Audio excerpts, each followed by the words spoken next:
పీసీఓడితో బాధపడుతున్నారా? పీసీఓడి అంటున్నారు, కొంతమంది పీసీఓఎస్ అంటారు. ఇన్‌ఫర్టిలిటీ అనేది వచ్చే ఛాన్స్ ఉన్నది. దీనికి ట్రీట్మెంట్ మీరు అవసరం ఉంటుంది అని డాక్టర్స్ చెప్తున్నారు.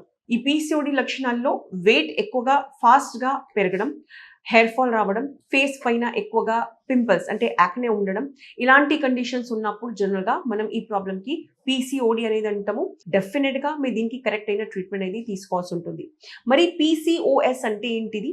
పిల్లలు లేని సమస్యకి ఒక కారణం, చాలా మేజర్ కారణం. పీసీఓఎస్ ఉన్నప్పుడు జనరల్‌గా ఫేస్ పైన హిర్సుటిజం అంటే అన్‌వాంటెడ్ హెయిర్ అనేది ఆడవాళ్ళలో, మహిళల్లో చాలా మనం కామన్‌గా చూస్తూ ఉంటాము. బాగా ఎక్కువగా ఒబేసిటీ ఉన్నది, వెయిట్ ఎక్కువగా ఉన్నది ఫ్యామిలీలో అంటే అలాంటి వాళ్ళకు ఆడవాళ్ళలో, అమ్మాయిల్లో హార్మోనల్ ఇంబాలెన్సెస్ ఫాస్ట్‌గా వచ్చే ఛాన్సెస్ ఉంటుంది.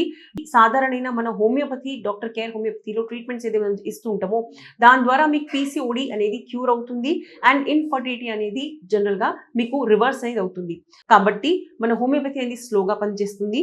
హోమియోపతి మెడిసిన్స్ అనేది మనం నార్మల్‌గా న్యాచురల్ సోర్సెస్ అంటే జనరల్‌గా ప్లాంట్స్ నుంచి, మొక్కల నుంచి జనరల్‌గా మెడిసిన్స్ అనేది ప్రిపేర్ అవుతుంది. కాబట్టి హోమియోపతిలో ఎప్పుడైతే మనం హిస్టరీ తీసుకున్న తర్వాత జనరల్‌గా మినిమమ్ 6 మంత్స్ నుంచి ఒక 1 ఇయర్ వరకు టైం పడుతుంది ఈ హార్మోనల్ ఇంబాలెన్సెస్‌కి రివర్స్ చేయడానికి. Thank you.